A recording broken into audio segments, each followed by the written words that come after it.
नमस्कार प्रिय श्रोता बंधुरा राधा कृष्ण उइथ पियाली चैनेले आमी पियाली आछि। आज के आपनारा शुनछेन शिव महापुराण।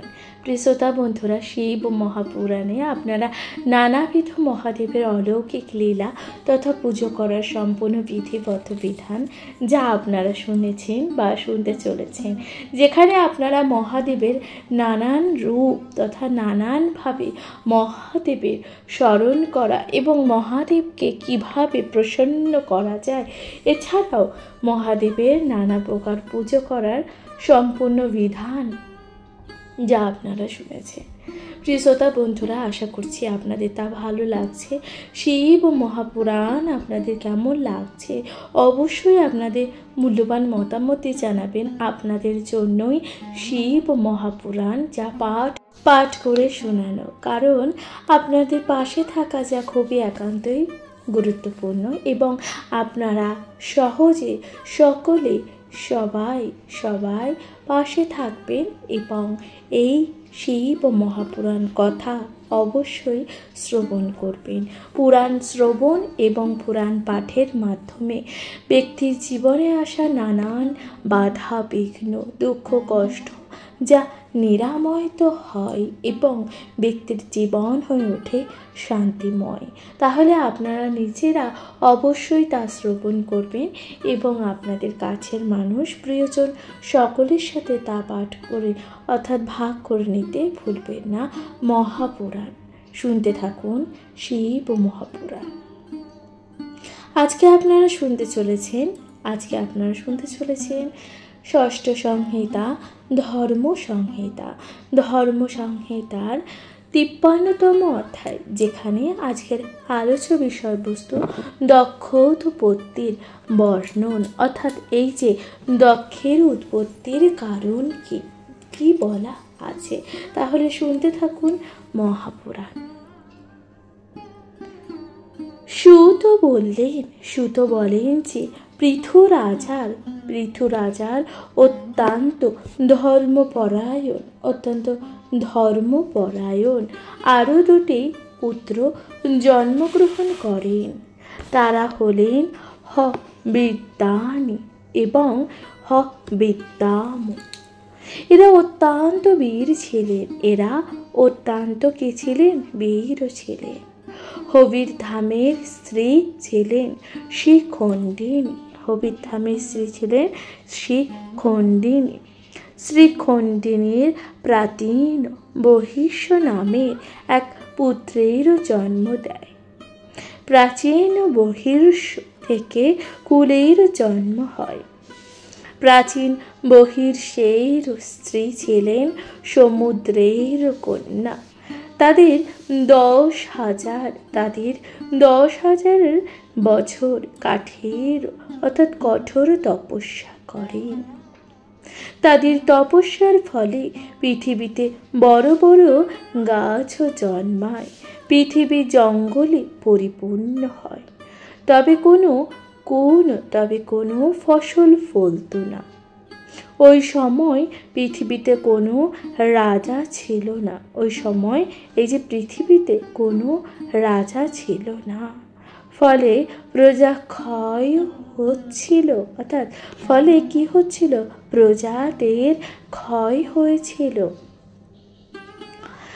प्राचीन बहिर्षेर पुत्ररा प्रजा क्षय होच्छे देखे समुद्र थेके अग्नि ओ वायु सृष्टि करें। वायु सेई बृक्षगुलिर उपरे बृक्षगुलिके उपरे देय और अग्नि ता पुड़िये फेले। तखन बृक्षदेर अधिपति सोम उपस्थित हलेन प्राचीन बहिर्षेर पुत्रदेर काछे। तिनि तादेर बोललेन जे आपनारा এই যে क्रोध সংবরণ করুন। আপনারা কি করুন? ক্রোধ সংবরণ করুন। বৃক্ষকে নষ্ট করবেন না। ওই বৃক্ষগণের পরে জন্ম নেওয়া আমার একটি সুন্দরী কন্যাকে আপনাদের স্ত্রী হিসাবে গ্রহণ করুন। ওই কন্যার গর্ভে দক্ষ প্রজাপতি জন্ম হবে, যে হবে মহাপণ্ডিত, আপনাদের অর্ধেক অংশ ও আমার অর্ধেক অংশ দ্বারা ব্রহ্মতেজময় দক্ষের জন্ম হবে। সেই দক্ষ প্রজাবৃদ্ধি করবেন, প্রজাবৃদ্ধি করবেন। সোমের কথা শুনে প্রাচীন বহির্ষের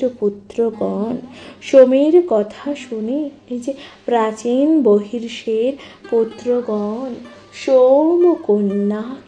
সোমকন্যাকে বিবাহ করলেন। তখন সেই কন্যার গর্ভে দক্ষ প্রজাপতির জন্ম হয়।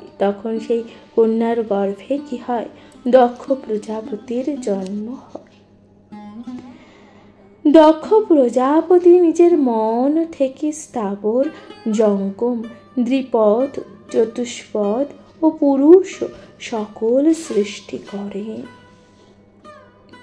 তারপর অনেকগুলি কন্যা সন্তানের জন্ম হয়। দক্ষ প্রজাপতি তার সেই কন্যাদের মধ্যে ধর্মকে দেন 10টি কন্যা, অর্থাৎ প্রজাপতি দক্ষ তার সেই কন্যাদের মধ্যে ধর্মকে দেয় 10টি কন্যা। কশ্যপ মুনিকে দেন 13টি কন্যা এবং বাকি 27 জন কন্যা চন্দ্রকে প্রদান করেন। তাহলে এই যে বাকি 27 জন কন্যা কাকে প্রদান করেন? চন্দ্রকে। এরপর দেব, দানব, পাখি, সর্প প্রভৃতির উৎপত্তি হয়। সেই সময় থেকে স্ত্রী ও পুরুষের সংসর্গের মাধ্যমে সৃষ্টির কাজ হতে থাকলো। সেই সময় থেকে স্ত্রী ও পুরুষের সংসর্গের মাধ্যমে সৃষ্টির কাজ হতে থাকলো। একেবারে সৃষ্টির আদিতে মনের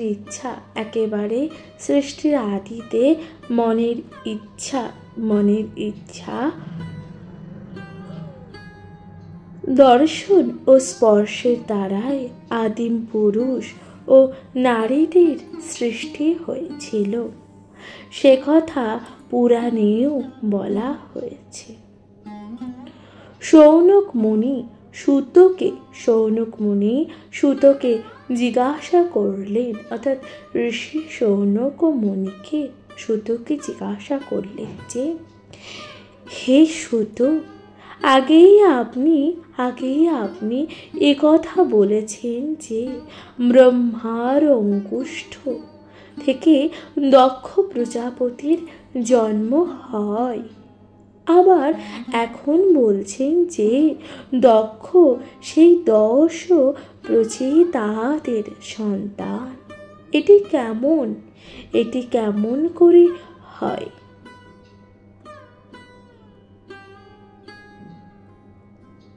আমার এই সংশয় একমাত্র আপনি নিরসন করতে পারেন।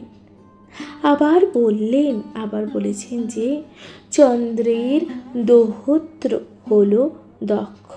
আবার চন্দ্রকে কন্যা দান করে দক্ষ তার শ্বশুর হয়েছে। সুত বললেন যে প্রাণীদের উৎপত্তি এবং বিনাশ বারবার হয়, অর্থাৎ প্রাণীদের উৎপত্তি ও বিনাশ তা বারবার হয়। দক্ষ প্রভৃতি সকল প্রাণী প্রজাতিগণ, সকল প্রাণী প্রজাতিগণ সকল কল্পেই জন্মগ্রহণ করে থাকে, কিন্তু কিন্তু সকলে তাদের বিনাশ হয়, সকলে কিন্তু সময়ে তাদের বিনাশ হয়।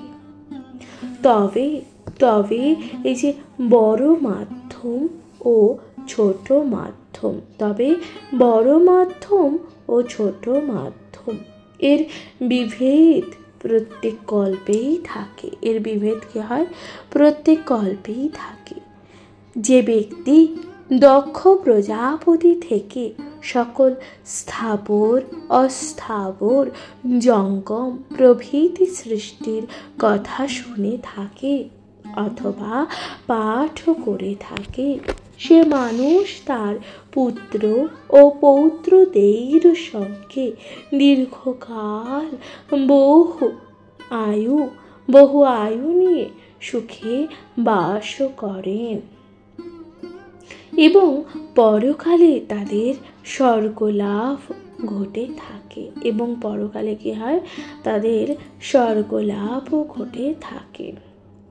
প্রিয় শ্রোতা বন্ধুরা, তাহলে আপনারা শুনলেন 53তম অধ্যায়, যেখানে বলা হচ্ছে যে এই যে দক্ষোৎপত্তির বর্ণনা, অর্থাৎ এই যে ঋষি অর্থাৎ দক্ষের উৎপত্তির কথা বলা হয়েছে। প্রিয় শ্রোতা বন্ধুরা, এবং ঋষি দক্ষ অর্থাৎ প্রজাপতি দক্ষ কে ছিলেন, তার পিতা কে ছিলেন, এবং তার কন্যারা কিভাবে জন্মগ্রহণ করেছিলেন, এবং তিনি কাদের সাথে তাদের বিবাহ দিয়েছিলেন, এই সকল কথাই আপনারা শ্রবণ করলেন। আশা করছি তা আপনাদের ভালো লাগছে। শিব মহাপুরাণ আপনাদের কেমন লাগছে অবশ্যই আপনাদের মূল্যবান মতামতই জানাতে ভুলে যাবেন না। প্রিয় শ্রোতা বন্ধুরা, অবশ্যই শ্রবণ করবেন মহাপুরাণ। অবশ্যই কমেন্টে লিখতে ভুলবেন না হর হর মহাদেব। তাহলে এর পরবর্তী অধ্যায় আপনারা শুনতে চলেছেন 54তম অধ্যায়, যেখানে বলা হচ্ছে যে দেব দানব আদি সৃষ্টির কথন। তাহলে শুনতে থাকুন মহাপুরাণ। নমস্কার প্রিয় শ্রোতা বন্ধুরা, রাধা কৃষ্ণ উইথ পিয়ালি চ্যানেলে আমি পিয়ালি আছি। আজকে আপনারা শুনতে চলেছেন শিব মহাপুরাণ। শিব মহাপুরাণে ধর্ম সংহিতা অর্থাৎ ষষ্ঠ সংহিতা ধর্ম সংহিতার 54তম অধ্যায় আপনারা শুনবেন দেব ও দানবাদের সৃষ্টি কথন, অর্থাৎ এই যে দেব ও দানবের সৃষ্টি কিভাবে হয়েছিল তার কথাই আপনারা শুনতে চলেছেন। শুনতে থাকুন মহাপুরাণ। শৌনক মুনি সূতকে বললেন, অর্থাৎ ঋষি শৌনক সূতকে কি বললেন? হে সূত, দেবতা দানব গন্ধর্ব সর্প এবং রাক্ষসদের উৎপত্তি কিভাবে হয়েছে সে সম্পর্কে আমাকে বিস্তৃতভাবে বলুন। অর্থাৎ শুধু জানতে চাইলেন যে এই যে দেবতা দানব ঋষি সর্প গন্ধর্ব ও রাক্ষসদের উৎপত্তি কিভাবে হয়েছে এই সম্পর্কে আমাকে অর্থাৎ সূতকে বিস্তারিত বলুন। এবার সূত বলছেন কাকে? ঋষি শৌনককে। শ্রবণ করো। দক্ষ প্রজাপতি প্রথম মানুষ প্রজা সৃষ্টি করেছিলেন, অর্থাৎ দক্ষ প্রজাপতি প্রথমে কাকে সৃষ্টি করেছিলেন? মানুষ প্রজা সৃষ্টি করেছিলেন। কিন্তু যখন দেখলেন এই উপায় এই যে বিশ্ব সংসারে প্রজা সৃষ্টি করা তো সম্ভব নয়, তখন বিবন নামে প্রজাপতি কন্যাকে তিনি বিয়ে করলেন। এবং সেই দক্ষ প্রজাপতি স্ত্রী পুরুষ সংসর্গ দ্বারা নানান ধরনের প্রজা সৃষ্টি করতে লাগলেন। বীরণ কন্যার গর্ভে দক্ষ 5000 পুত্র উৎপন্ন করলেন। অর্থাৎ এই যে বীরণ কন্যার গর্ভে প্রজাপতি দক্ষ 5000 পুত্র উৎপন্ন করেন। দেবর্ষি নারদ ছিলেন ব্রহ্মার মানুষজাত সন্তান। তাহলে দেবর্ষি নারদ কে ছিলেন? ব্রহ্মাদেবের মানুষজাত সন্তান। আর আমি নিজেও শুনেছি সেই আকাশবাণী। অর্থাৎ আমি নিজেও শুনেছি সেই আকাশবাণী, যেখানে বলা হয়েছে যে দক্ষ কন্যার গর্ভে দক্ষ কন্যার গর্ভে কাশ্যপ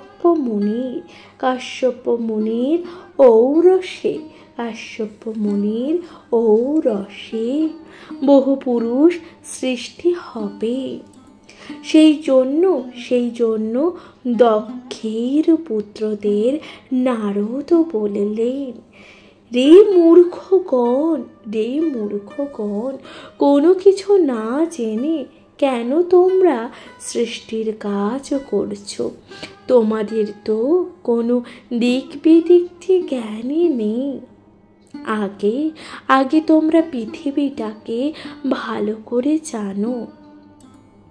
দেবর্ষি নারদের কথা শুনে দক্ষের পুত্রগণ নিজেদের তেজ বিস্তার করে দিক সম্পর্কে জানতে চাইলেন বা জানতে চললেন। পুত্ররা চলে গেল দক্ষ প্রজাবৃদ্ধির জন্য আরো 500 পুত্র উৎপন্ন করলেন। অর্থাৎ পুত্ররা এই যে দক্ষের পুত্ররা চলে গেলেন, আরো 500 পুত্র উৎপন্ন করলেন। দক্ষ প্রজাপতির পুত্র হর্ষ অশ্বগণকে নারদ মুনি আবার বললেন, তোমরা পৃথিবীর পরিমাপ না জেনে কেমন করে প্রজা সৃষ্টি করবে? তখন দক্ষের পুত্ররা সেই কথা শুনে সব দিকেই প্রস্থান করলেন।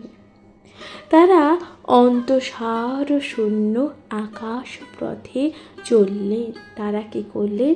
অন্তঃসার শূন্য এই যে আকাশ পথে চললেন। সেই আকাশ পথ ধরে যেতে গিয়ে তারা তখন কি করলেন? পরাভব নামক এক দেশে গেলেন। কিন্তু আরো সেখান থেকে তারা কেউ ফিরে এলেন না। হে মুনিবর, যদি কারোর ফিরে আসা সম্ভাবনা না থাকে তাহলে কেউ কি তার খোঁজ করতে যাবে না? দক্ষ প্রজাপতি তার বাকি পুত্রদের কেউ ফিরে আসার সম্ভাবনা নেই সেই কথা বুঝতে পারলেন।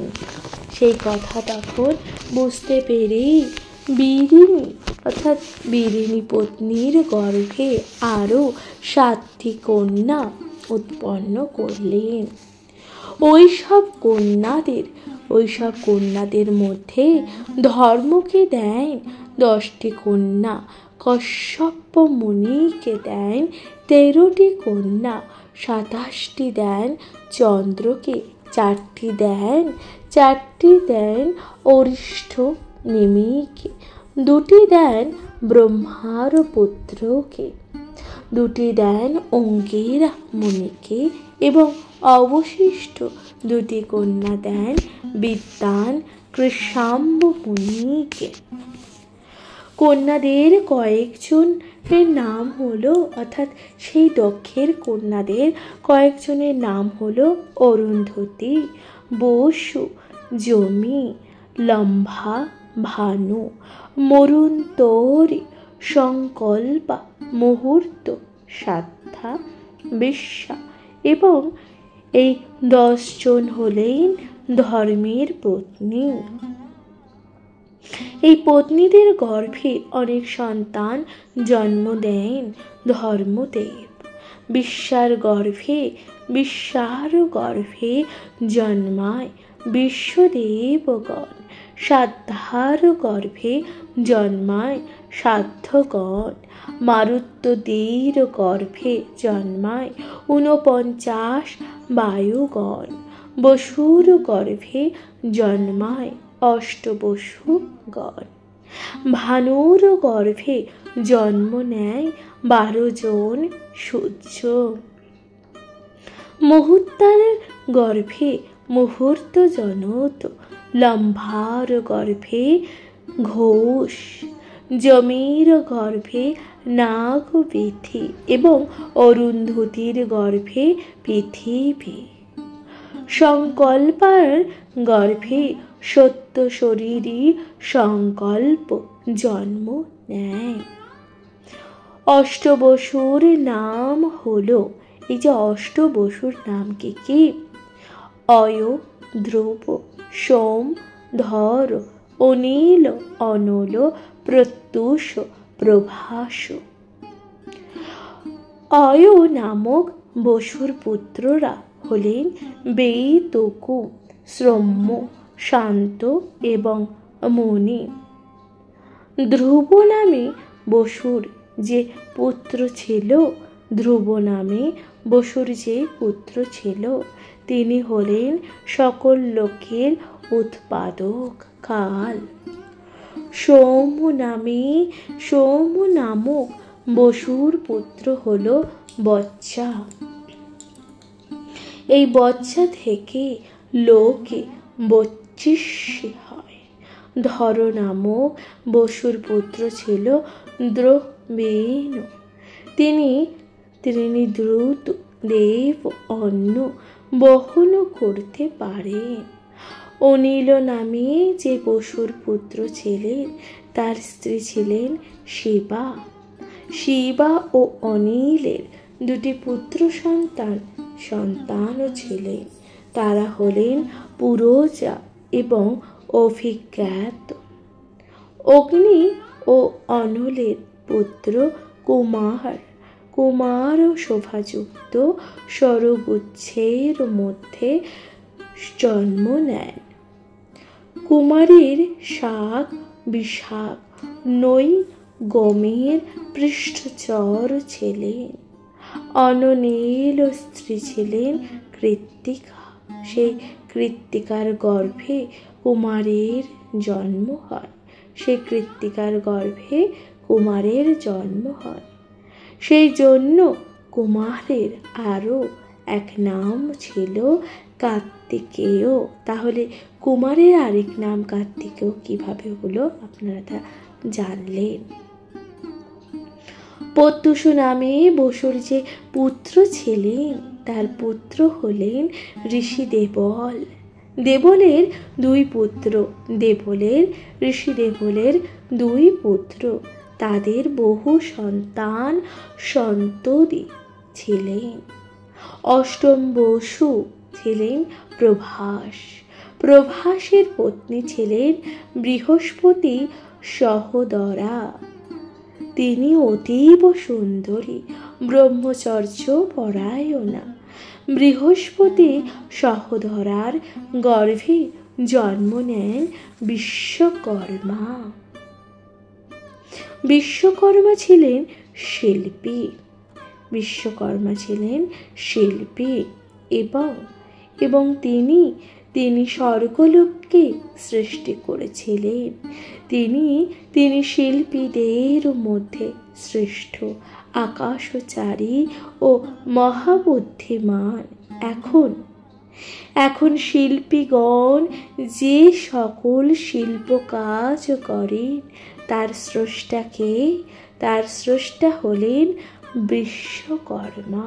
তাহলে আপনারা জানলেই এই যে ঋষি বিশ্বকর্মা অর্থাৎ বিশ্বকর্মা দেবশিল্পী বিশ্বকর্মার পিতা ও মাতা কে ছিলেন। পিতা ছিলেন অষ্ট বসুর অন্যতম বসু প্রভাস এবং তার মাতা ছিলেন বৃহস্পতি। বৃহস্পতি ও সহোদরার গর্ভে জন্ম নিয়ে বিশ্বকর্মা। শ্রোতা বন্ধুরা, এরপর কি বলা হচ্ছে? এরপর বলা হচ্ছে যে রুদ্রশাস্ত্রে আরও 11 জনের কথা বলা হয়েছে। বলা হয়েছে তারা হলেন অজৈকপাদ, অহির্বর্ণ, ত্রষ্টা, রুদ্র, হর এবং বহুরূপ, ত্রম্বক, বৃষাকপি, শম্ভু, কদর্পী এবং রৈবত। ত্রষ্টার পুত্র বিশ্বরূপ। ত্রষ্টার পুত্র ছিলেন বিশ্বরূপ। কশ্যপ মুনি যে 13টি স্ত্রী লাভ করেছিলেন তারা হলেন অদিতি। তারা হলেন কে?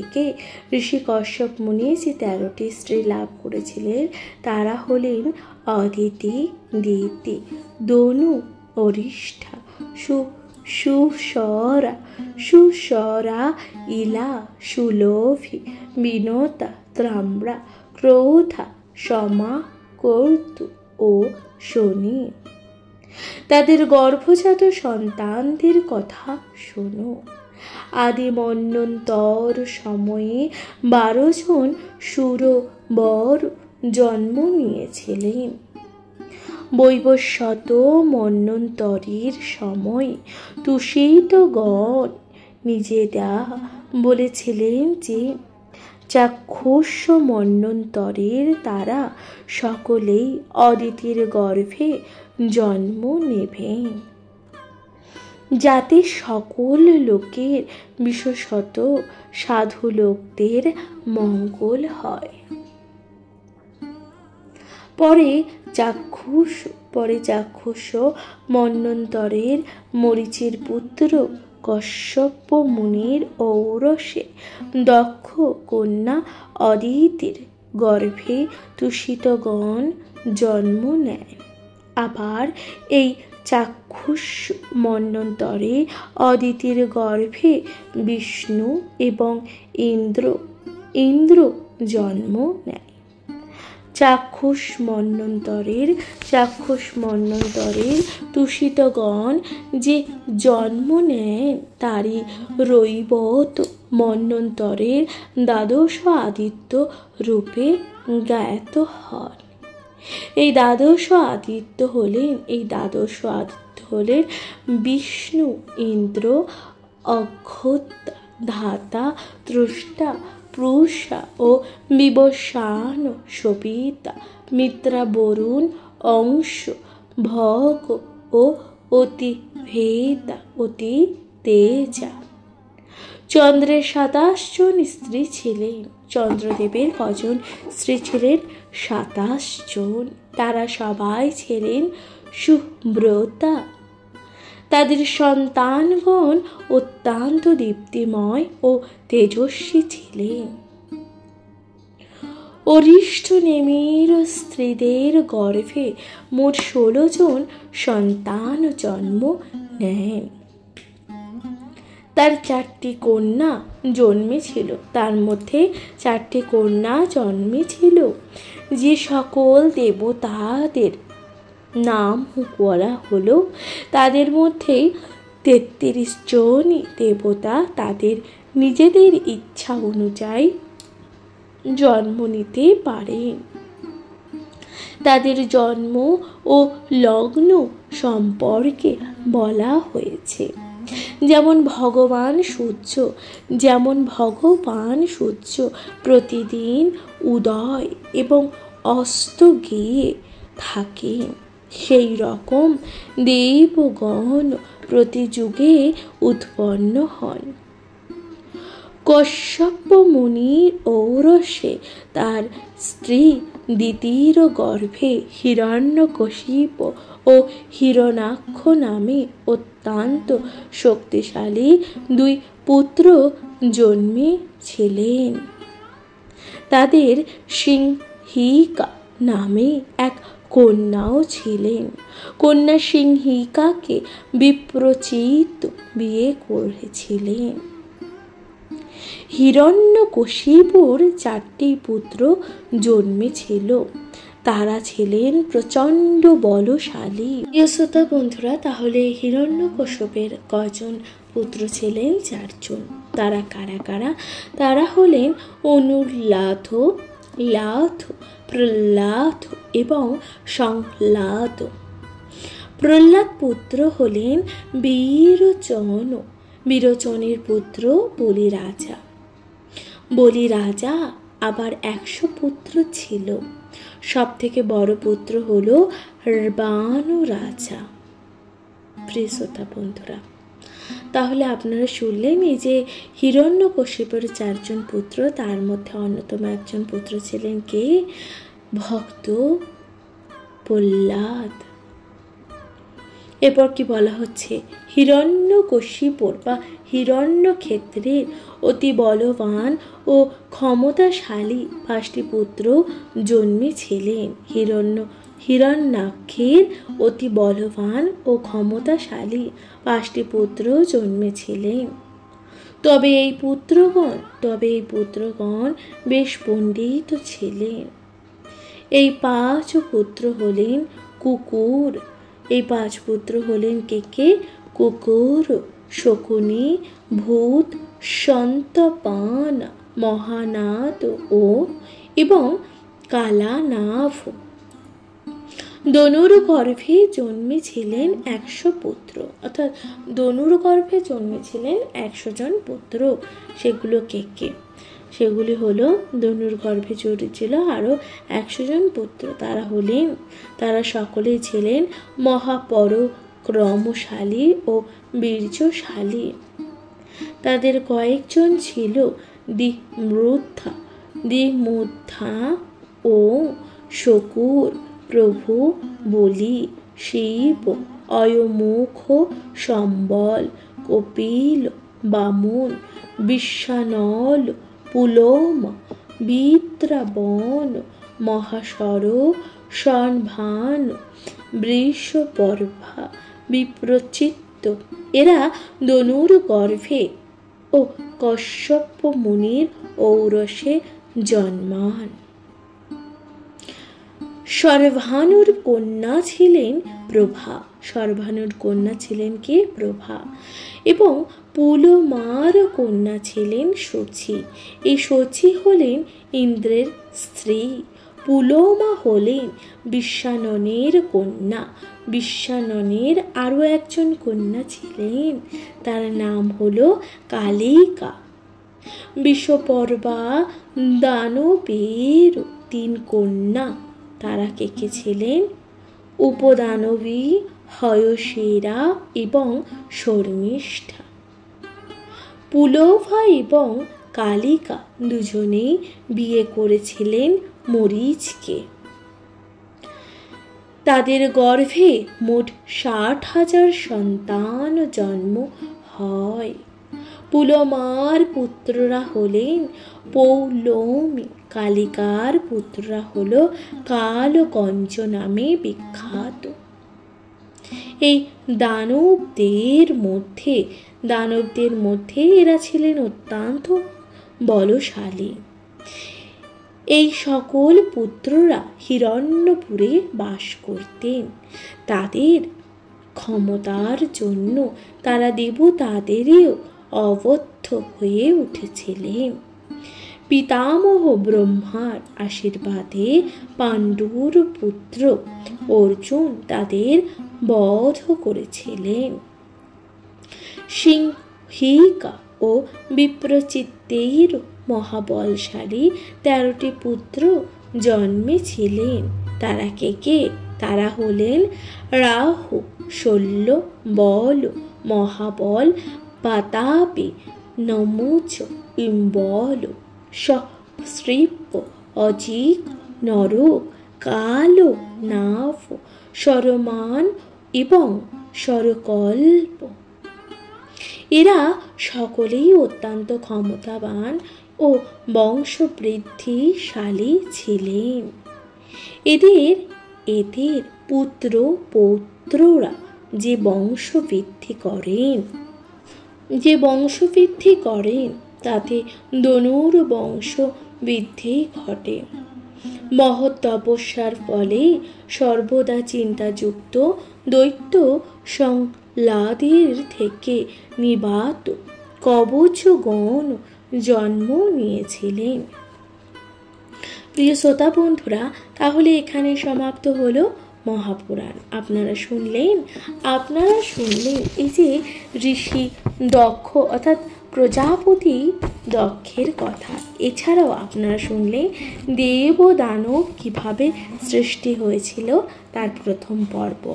মহাপুরাণ আপনাদের কেমন লাগছে অবশ্যই আপনাদের মূল্যবান মতামত জানাতে ভুলবেন না। চ্যানেলে প্রথমবার শুনে থাকলে অবশ্যই চ্যানেলটিকে সাবস্ক্রাইব করে দেবেন। নিজের কাছের মানুষ প্রিয়জন সকলের সাথে তো মহাপুরাণ ভাগ করে নিতে হবে, অবশ্যই সকলের সাথে ভাগ করে নেবেন এবং আপনাদের পাশে থাকা যে একান্তভাবে কামনা করছি সকলে অনুগ্রহ করে পাশে থাকবেন এবং অবশ্যই আপনাদের মূল্যবান মতামত দিয়ে জানাবেন। তাহলে আজকের মতো জানাচ্ছি বিদায়।